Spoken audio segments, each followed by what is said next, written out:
تخلطت ما بين الجزائريه والتوانسه، وخاصه الجزائريه اللي في تونس. ما ديروش الفتنه خاوتنا، الفتنه اشد من القتل.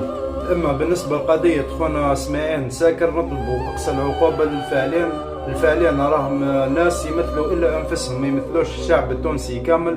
على هذا نطلبوا من السلطات المعنيه اقصى عقوبه للفاعلين، والتحقيق في القضيه يعني يحقوا فيها مليح مليح، ويثبتوا مليح مليح. الناس راهي قاعده دير في الفتنه في الفيسبوك وفي التيك توك وفي مواقع التواصل الاجتماعي، راهم قاعدين يخرجوا في منشورات لا علاقه لها بخلاه بالحكايه.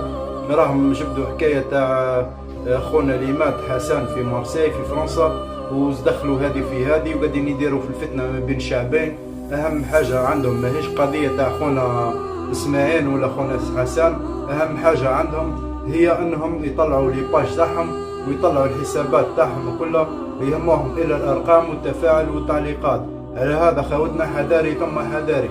الناس راهي ولات ما ترحمش، ولاو يستغلوا حتى حاجات كيما هذوما، ولاو يستغلوها، ولاو يحلوا في لي لايف ويطلعوا في لي لايف. حذاري ثم حذاري خاوتنا، والسلام عليكم.